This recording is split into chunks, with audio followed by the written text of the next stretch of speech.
Só por curiosidade, vocês notaram esta bomba cromada na mesa da frente? Levantem as mãos. Tudo bem. Sabem, isso mostra que vocês estão alertas, que estão olhando, que vocês estão ligados. Sabem, como regra geral, quando entro num avião carregando esta bomba, quase sem exceção, eu sou o único passageiro que carrega algo desse tipo. Com base nisso, quero dizer que as bombas devem estar se tornando escassas nos Estados Unidos. Talvez queiram investir em bombas d'água antigas como essa. Querem? Agora vou falar sobre esta bomba. Quero falar muito sobre ela. E vou lhes dizer por quê. Acredito que essa bomba seja literalmente a história da vida. Acho que é a sua história. Acho que é a minha história. É a história da América. Mesmo que vocês tenham perdido tudo que falamos durante essa série de fitas, acho que entenderão clara e totalmente a mensagem da bomba. Acredito que isso vai ajudar vocês não só a construir seu negócio, mas muito mais importante, a construir sua vida. Vou dizer de novo. Vocês precisam ser antes de poder fazer. E vocês precisam fazer antes de poder ter. Vocês não podem ser um tipo de pessoa quando trabalham com marketing de rede e outro tipo no restante das situações. Simplesmente não é assim que funciona. Dois amigos meus, Bernard Haygood e Jimmy Glenn, moravam no sul do Alabama. Um dia estavam passeando por lá. Era um dia de agosto, fazia um calor terrível e eles estavam com sede. Bernard parou atrás de uma casa de fazenda abandonada para ver se havia um velho poço lá. E eles encontraram um. Bernard chegou perto dele, desceu do carro, ele pegou a bomba e começou a bombear água. Só por curiosidade, quantos de vocês já usaram esse tipo antigo de bomba d'água? Muito bem. É bom saber que temos gente aqui que sabe bombear água.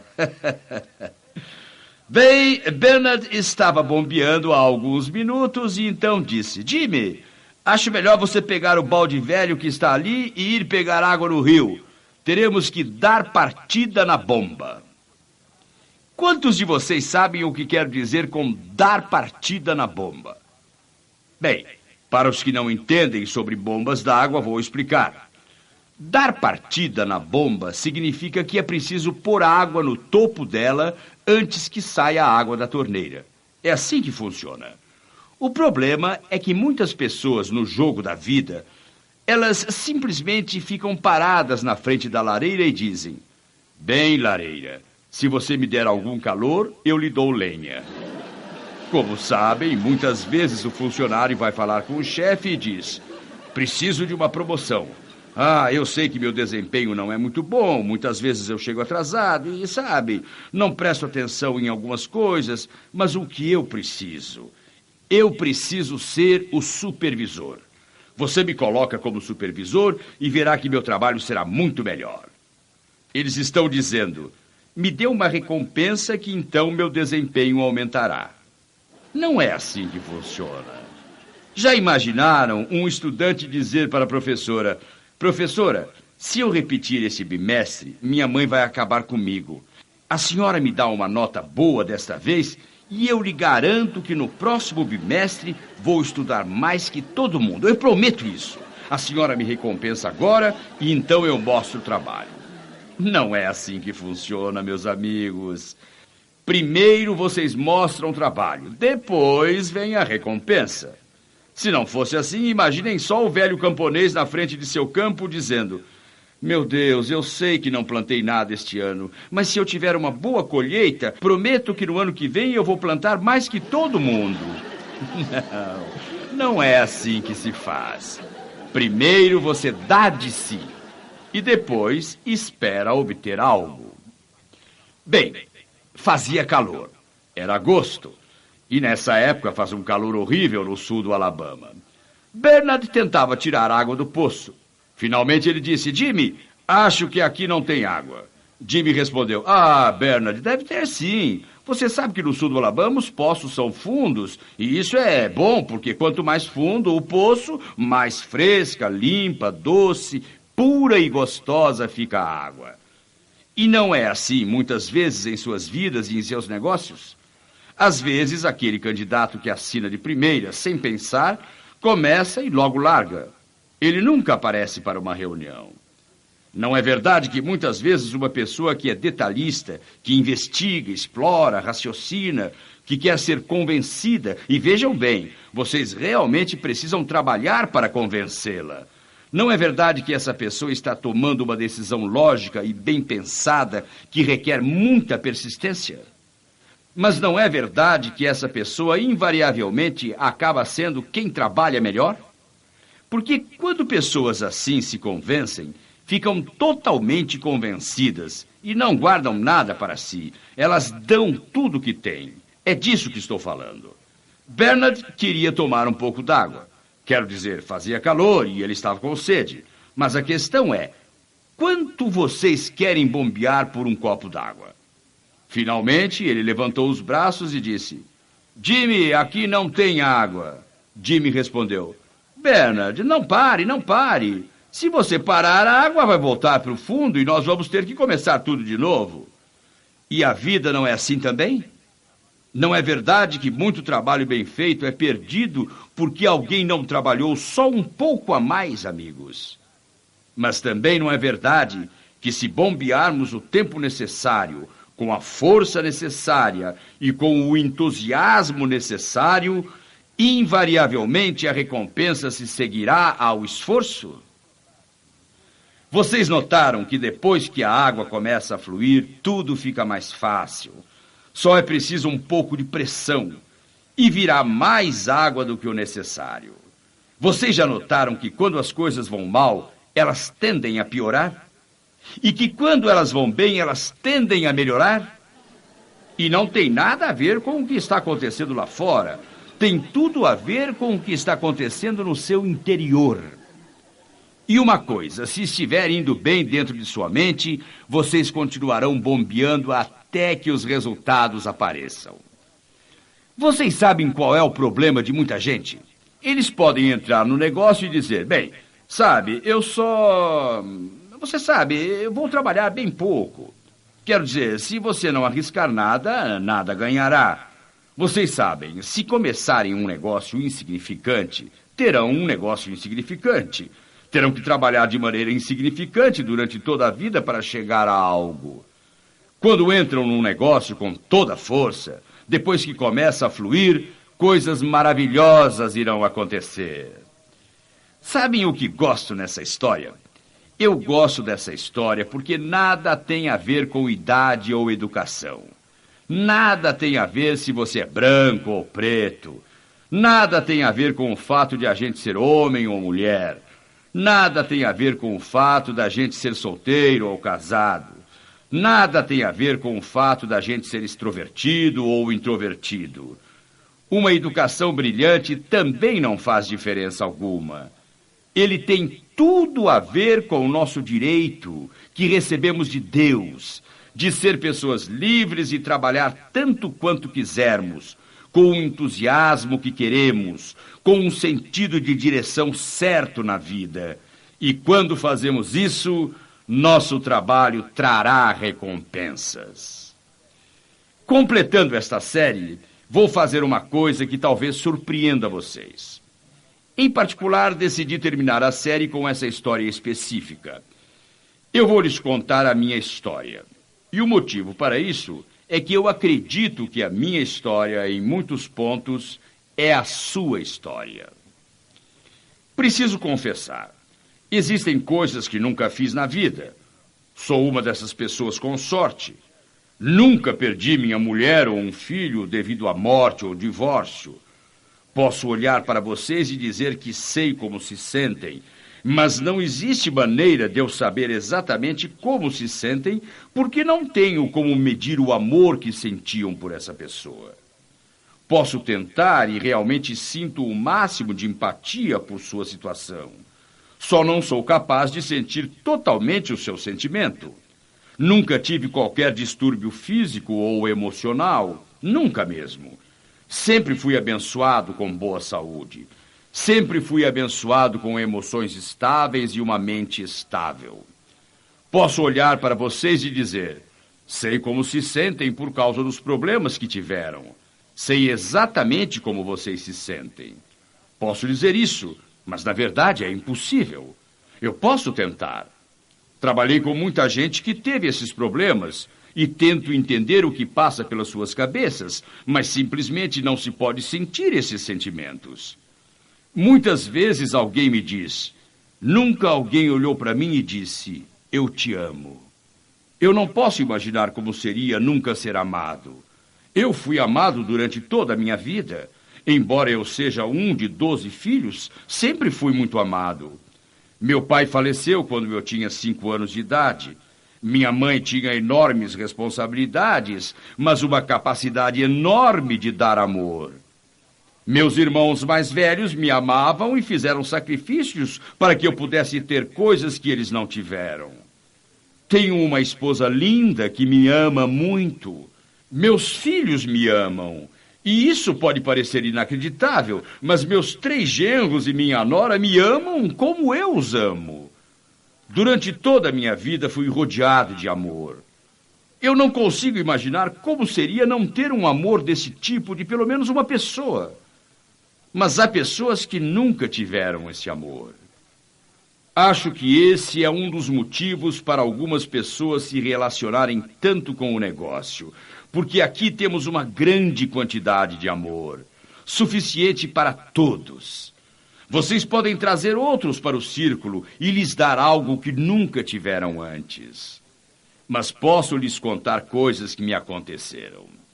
Conheço o que é estar melancólico. Sei o que é estar deprimido.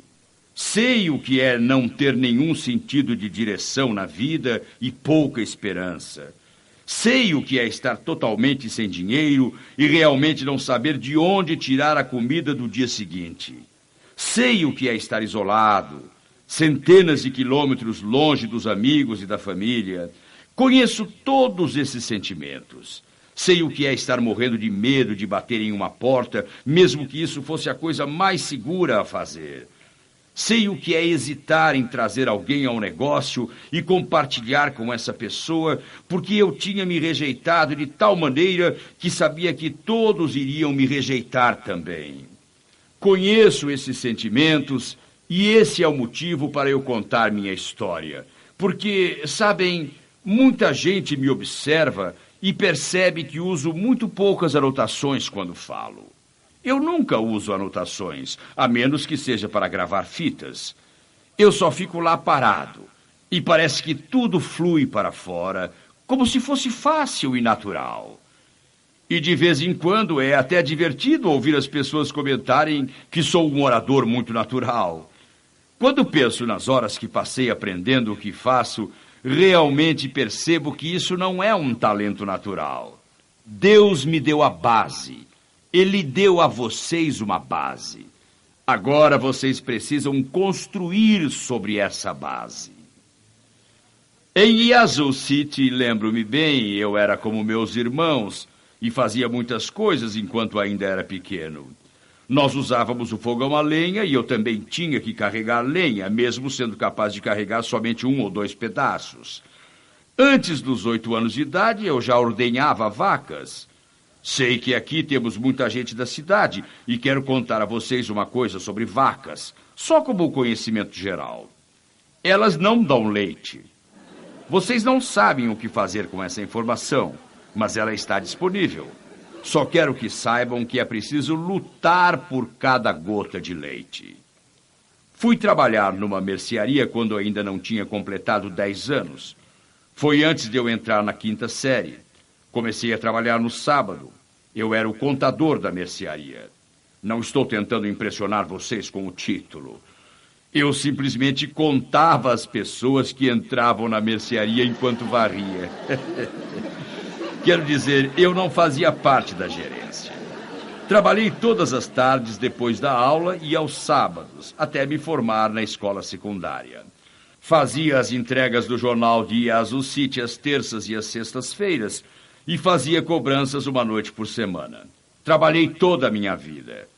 Apesar disso, aos 45 anos de idade, eu estava totalmente sem dinheiro e cheio de dívidas. Sempre fui otimista. Sou o tipo de pessoa que coloca o valor mínimo no parquímetro enquanto sua esposa está fazendo compras. Quero dizer, assim é que sou basicamente. Mas eu sei o que é estar totalmente sem dinheiro. Lembro-me que, quando jovem, eu era pequeno e baixo, era muito inseguro. Eu tinha o que na época se chamava de complexo de inferioridade. Algumas manifestações desse complexo são a raiva e a insegurança. Quando eu me desentendia com alguém e não conseguia resolver as coisas em até 10 segundos, eu já ia batendo. E para mostrar como eu era esperto, nem me incomodava se o outro era alto ou baixo, gordo ou magro, ou muito maior que eu. Eu simplesmente ia batendo. Um dia, um menino mexicano me fez perder esse hábito para sempre. Nunca fiquei tão feliz na vida como quando vi a senhorita Street, nossa professora do 3º ano, quando ela finalmente chegou e parou a briga. Mas, em minha própria defesa, preciso dizer que o garoto ficou morrendo de medo. Ele achou que tinha me matado, mas ele realmente me fez perder esse hábito. Até hoje me lembro do dia em que entrei para a Marinha. A primeira coisa que fiz foi estudar na faculdade Millsap, em Jackson. Lembro-me claramente da noite antes da partida. O dono da mercearia onde eu trabalhava me chamou quando eu estava me aprontando para ir embora. Era uma sexta-feira à noite e eu tinha que me apresentar em Jackson no sábado. Ele disse: Zig, antes de você ir embora, quero falar um instante com você. Quero tentar fazer você voltar quando a guerra acabar. Ela estava no fim. E trabalhar comigo. E eu respondi: Bem, Sr. Henning, agradeço muito, mas eu não estou interessado. Ele disse: Por que não? Eu respondi: Realmente não dá para ganhar dinheiro no mercado de carnes de Yazoo City. Ele disse: Bem, Zig, vou lhe mostrar uma coisa. Ele pegou os registros e me mostrou que no ano anterior, isto é, 1942, depois de pagar todos os impostos e despesas, ele tinha ganho $5.104 líquidos. Atualmente, nos anos 90, isso não quer dizer nada, mas na época, em Yazoo City, em 1942, isso era uma fortuna. Podia-se comprar um saco de farinha de 12 quilos por 55 centavos. Podia-se comprar 1,5 quilo de toucinho por 27 centavos. Podia-se comprar um bonito casaco por menos de $1. Isso representava muito dinheiro. Ele disse: Se você voltar e trabalhar comigo por 2 anos, vou lhe ensinar tudo sobre como administrar uma loja. Vou lhe mostrar como fazer compras. Vou lhe mostrar como se organizar. Vou ajudar você a obter um empréstimo. Vou ajudar você a ter sua própria loja e você vai ter as mesmas oportunidades que eu tive. Bem, eu deixei Yazoo City naquele 1º de julho de 1944, sonhando voltar para lá e trabalhar para o Sr. Henning. Eu faria isso por 2 anos. Depois teria minha própria loja e ganharia $5.104 por ano, como ele estava ganhando. Ah, eu tinha um sonho. Eu teria uma casinha e um pouco de terra perto da cidade. Eu queria essa terra perto da cidade porque quando eu tivesse 65 anos e me aposentasse, é nessa idade que todo mundo se aposenta, então eu iria precisar de terra, porque queria plantar e vender verduras aos meus vizinhos, porque então estaria ganhando menos. Essa era a minha visão, o meu sonho.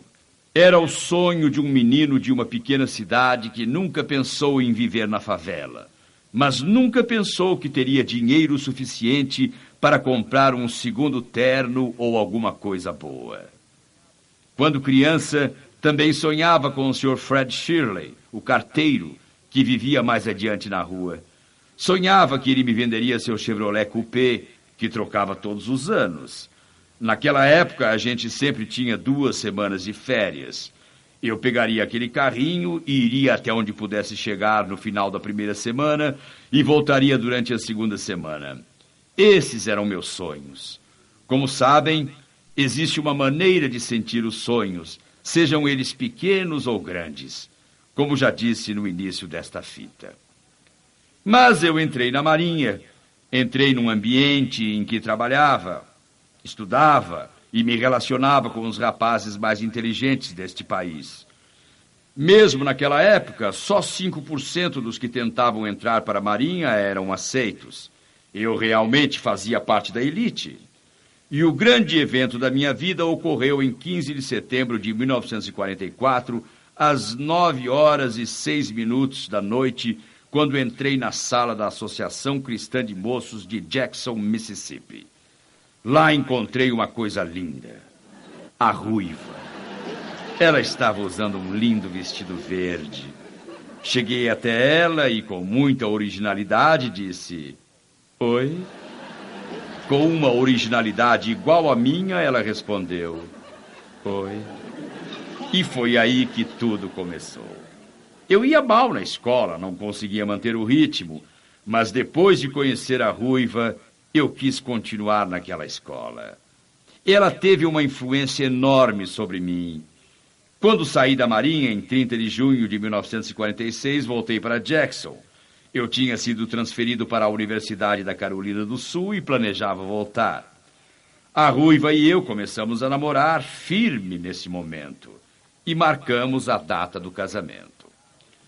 Agora eu queria frequentar a universidade porque tinha conseguido um negócio. Eu podia vender sanduíches nos alojamentos de noite para financiar o casamento e os estudos. E assim marcamos a data do casamento. Nós nos casamos em novembro e durante o ano letivo meu negócio foi muito bem.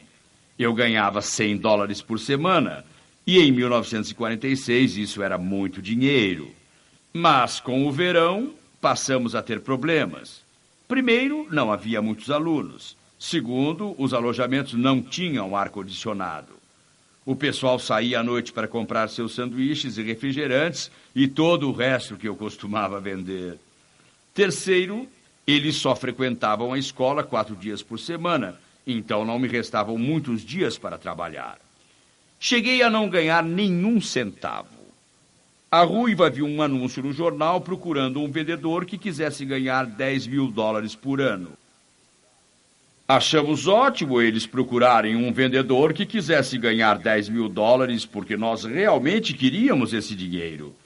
Candidatei-me ao emprego. Era para vender utensílios de cozinha de porta em porta. Fiz uma entrevista e o homem realmente não acreditou que eu seria capaz de vender. Ele não me escolheu. Durante 2 meses eu insisti e o procurei dizendo que queria o emprego. Ele não acreditava que eu fosse capaz. Finalmente concordou e me fez passar pelo treinamento sob a condição de que ao final do treinamento, se ele não acreditasse que eu pudesse ser um vendedor, ele não seria obrigado a me empregar. Entendam, eu tinha que comprar minhas amostras.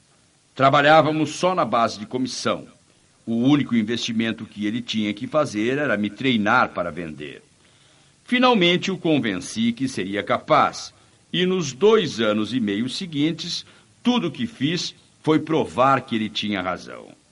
Isso não quer dizer que eu não vendia muito. Eu vendia. Eu vendi meus móveis, meu carro, e essa é a verdade. Literalmente eu cheguei a devolver um filão de pão na mercearia porque o dinheiro não deu. Isso quando um filão custava 10 centavos. Nasceu nossa filha mais velha e a conta do hospital foi de $64. Eu não tinha esse dinheiro. Tive que sair e fazer 2 vendas antes de poder tirar minha filha do hospital. Eu sei o que é não ter dinheiro. Sei o que é ter medo e estar ansioso, frustrado, deprimido e negativo, organizando aquelas festinhas de compaixão. Mas o problema dessas festinhas é que pouca gente vem, e os que vêm nunca trazem presentes. Essas festinhas não são a resposta. Persisti por um único motivo. Eu não tinha outra opção. Eu tinha que fazer isso. Eu tinha a responsabilidade. Lutei durante 2 anos e meio. Vou contar a vocês 2 incidentes que realmente aconteceram na minha carreira de vendedor. Eu estava lutando, precisava desesperadamente vender. Então convenci Bill Cranford, meu gerente de vendas, amigo e irmão mais velho, como muitas vezes o chamo.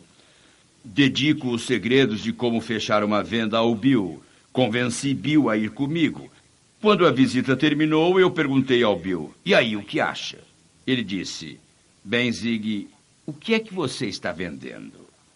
Eu disse, Bill, você sabe o que estou vendendo. E ele disse, sim, eu sei o que você está vendendo, mas não acha que deveria ter informado aquela senhora? Eu disse, Bill, eu disse a ela. Ele respondeu, você disse o preço. Você não disse quais eram os benefícios. Ela não tem a menor ideia de por que deve comprar esse jogo de panelas de você. Eu disse, Bill, não foi tão ruim assim. Ele disse, vamos à sala de treinamento. Ele tinha um velho gravador e gravou minha fala de vendas. Era uma fala de 22 minutos e eu disse umas 187 vezes. Nós contamos 3 vezes. Tudo era bem, sim, bem, Era inacreditável, mas era a verdade. Hoje em dia, é lógico, sou conhecido como quem fala mais rápido no Oeste. Sabem, eu falo 280 palavras por minuto e às vezes até 550. Eu boto para quebrar. Estou simplesmente dizendo isso para vocês saberem que talvez gaguejem agora, mas a possibilidade de se tornarem eloquentes e convincentes está dentro de vocês. Não será necessariamente fácil, mas estou certo de que todos, não estou dizendo que todos podem ser como Churchill, Roosevelt ou Martin Luther King, mas estou dizendo que todos têm um enorme potencial de crescimento e melhoria. Nessa época, os outros vendedores estavam fazendo demonstrações em grupo. Eu queria desesperadamente fazer uma demonstração em grupo. Nessas demonstrações, você compra o lanche e leva para a anfitriã. Ela convida 6 ou 8 casais e você lhe dá um presente pela festa que deu. Bem, eu tinha alguns problemas básicos. Primeiro, não tinha dinheiro para comprar o lanche ou o prêmio. Segundo, nunca tinha cozinhado. Terceiro, nunca tinha visto uma demonstração. Mas, com a confiança que em geral acompanha a ignorância, eu realmente achava que resolveria esses problemas. Então, alguém me falou de uma senhora B.C. Moore. Até hoje, embora isso tenha acontecido em 1947, eu me lembro de cada detalhe da casa dela. Era uma casa branca, de madeira. Não tinha isolação. Fazia um calor de rachar. Ela tinha um fogão a gás. Havia uma enorme figueira do lado da casa. Eu ouvi ela dizer que não gostava das panelas porque não sabia usá-las. Fiz um acordo com ela. Senhora Moore, eu vou lhe mostrar como usar as panelas. Se a senhora comprar a comida e convidar alguns possíveis compradores, eu vou lhe mostrar como usar as panelas. Ela disse, está bem. Eu achava que poderia ler o manual de instruções e, sabe, dar um jeito e mostrar tudo. Bem, quanto à demonstração, a comida saiu boa, não queimei nada. Eles gostaram da comida. Estavam presentes o senhor e a senhora M.P. Gates e também a vizinha da senhora Moore. Também vieram o senhor e a senhora Clarence Spence, que era irmã da senhora Moore. Ela e o marido moravam no andar de cima enquanto construíam sua casa. E havia o doutor e a senhora Gay, ele era dentista. Eles já tinham um conjunto de panelas e não gostavam delas porque não sabiam como usá-las. Acabei a demonstração e todos estavam entusiasmados. E a senhora Spence foi a primeira. Ela disse, sabe, isso é muito interessante. Toda a minha vida eu sonhei em ter panelas bonitas e fortes. Mas ela disse, Sr. Ziegler, nós agora estamos construindo nossa casa e temos muitas contas para pagar. E lentamente meu coração realmente começou a afundar. Sabem, ela estava me explicando todos os motivos pelos quais não poderia comprar o conjunto de panelas. Mas ela fez uma observação excelente quando disse, mas nós estamos sempre com dívidas, sempre recebemos contas, e se eu não comprar esse conjunto de panelas agora, nunca vou comprar. Aí ela disse, vou ficar com um conjunto. A senhora Gates disse exatamente a mesma coisa que a senhora Spence. Não sei se estavam tentando impressionar seus maridos, ou a mim, ou a outra pessoa qualquer, mas ela também terminou dizendo: vou ficar com um conjunto. Agora quero que imaginem que vocês eram o vendedor lá. Vocês estavam tão sem dinheiro que mesmo que só custasse 50 centavos para dar a volta ao mundo, vocês não teriam dinheiro nem para chegar até a esquina. Estavam trabalhando na base de comissão e duas senhoras com seu dinheirinho estavam dizendo: vou ficar com um conjunto. Nesse momento, o que teriam feito? Vocês teriam preenchido o pedido, não teriam? Adivinhem o que Zig fez. Juro, estou contando a pura verdade. Fiz exatamente o que estou fazendo agora. Olhei para o meu relógio e disse: senhoras, eu gostaria muito de ajudá-las a comprar esse conjunto de panelas, mas não posso. É porque tenho um encontro daqui a 5 minutos e vou ter que correr para chegar na hora. Com duas senhoras segurando na mão seu dinheiro e dizendo: vou ficar com um conjunto, eu dizia: ah, não vão ficar. Tenho uma coisa importante a fazer, tenho um outro encontro. Foi isso que fiz. Quando cheguei ao outro encontro, obviamente ninguém veio. No dia seguinte, procurei a senhora Spencer e a senhora Gates. A senhora Spencer estava me esperando, eu preenchi o pedido e disse: e onde está a senhora Gates? Ela disse: bem, ela disse que viria aqui. Eu já estava me preparando para sair quando a senhora Spencer disse: espere um pouco, lá vem ela subindo o morro.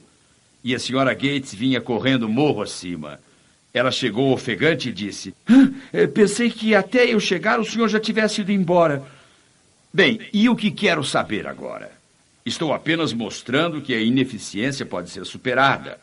Frustrações e fracasso. O fracasso é um evento. Essas coisas que acontecem no início são apenas experiências de crescimento e experiências de treinamento. Um dia, o meu mundo caiu. Fui a Charlotte para uma reunião sobre vendas. Passei o dia lá e não aprendi nada. Vocês já tiveram um desses dias perdidos em que não se aprende nada? Voltei para casa. Tinha uma demonstração naquela noite e voltei para casa tarde, 00:30, mais ou menos. O bebê nos manteve acordados o resto da noite. Às 5:30 da manhã tocou o despertador. Eu o chamava assim naquela época. Agora eu o chamo de relógio de oportunidades. Enfim, o despertador tocou. Sabem, se vocês o ouvirem, isso lhes dará uma oportunidade de levantar e agir.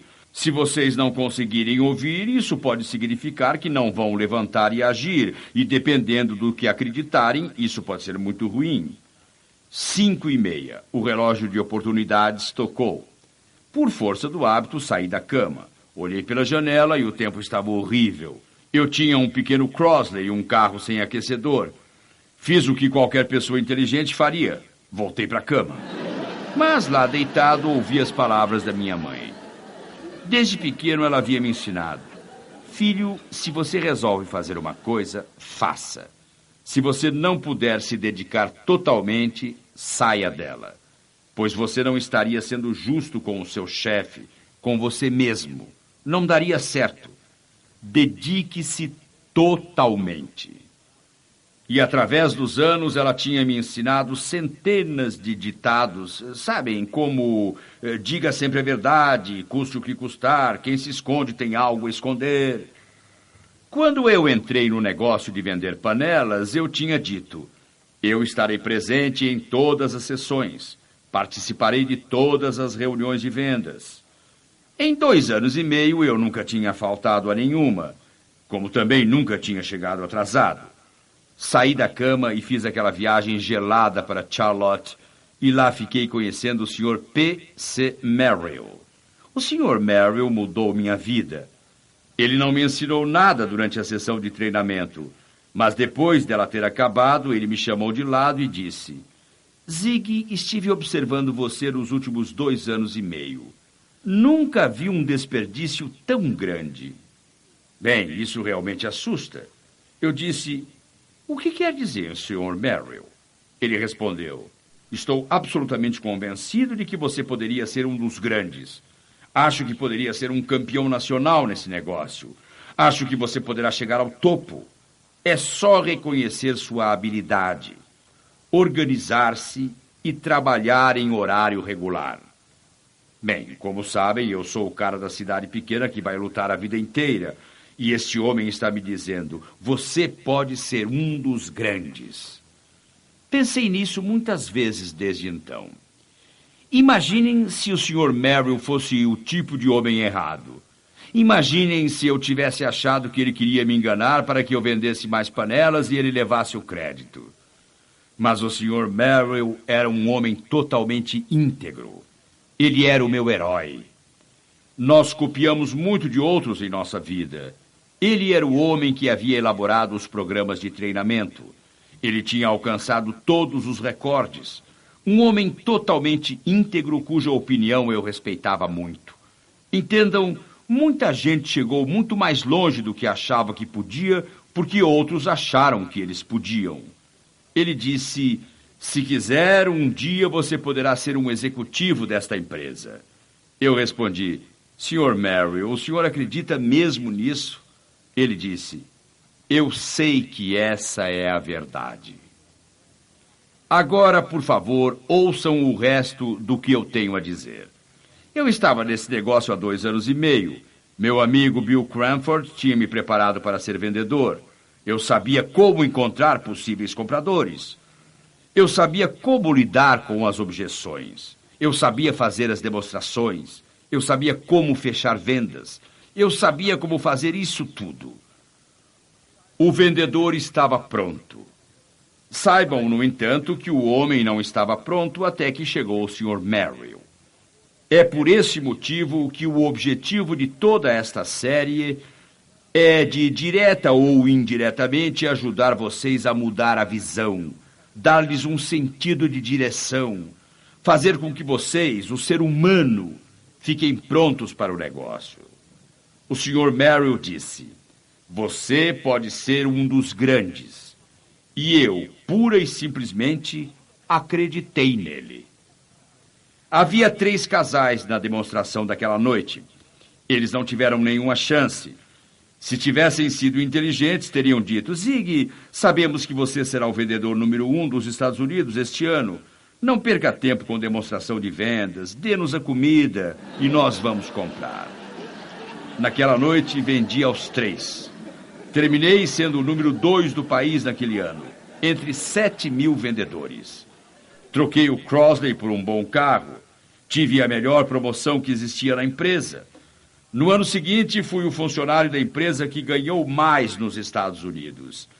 3 anos mais tarde, tornei-me o supervisor de divisão mais jovem nos 66 anos de existência da empresa. Estabeleci alguns recordes. Por algum motivo, a empresa fechou há 10 anos. Mas durante anos e anos, enquanto funcionou, ninguém quebrou meus recordes. Hoje, sempre que dou uma palestra, peço a Deus que faça de mim um P.C. Merrill na vida de vocês. Não fico conhecendo todos que me ouvem. Esta é uma das coisas de que não gosto. Um dia estou no Alabama, no outro na Flórida. Ontem estive no Nebraska. Amanhã, ou aliás, sábado, estarei na Califórnia.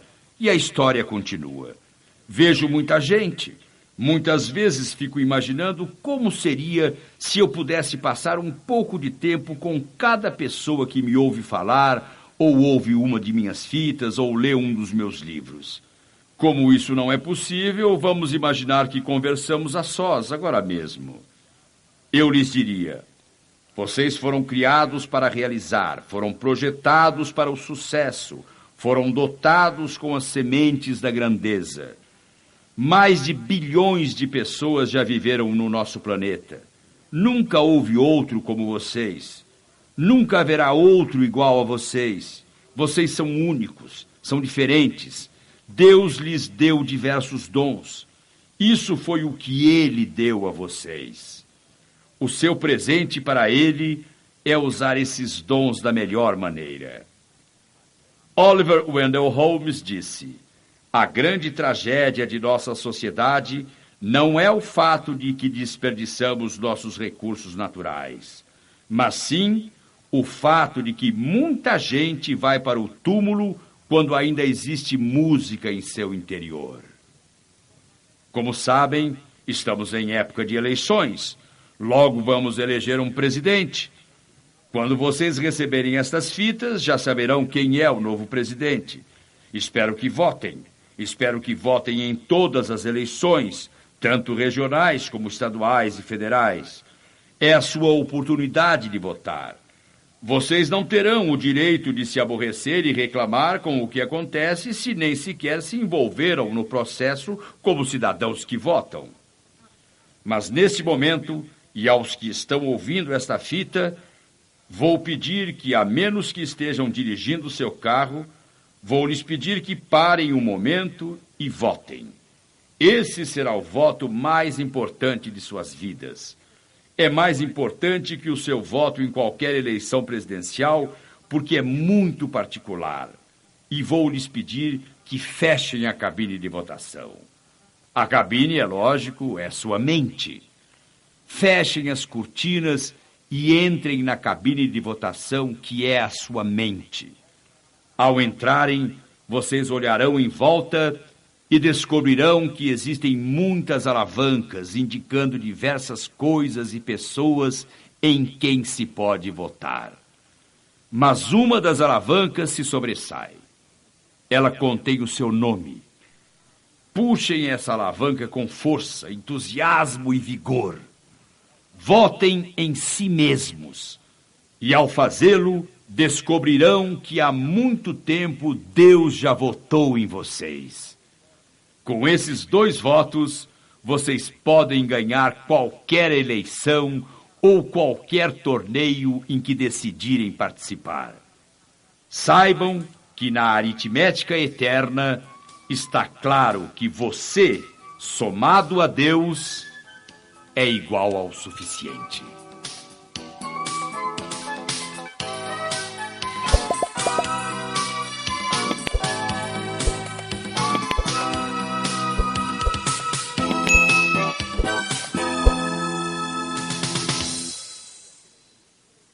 Pesquisas demonstram que você precisa ouvir estas fitas no mínimo 16 vezes para fixá-las no seu subconsciente.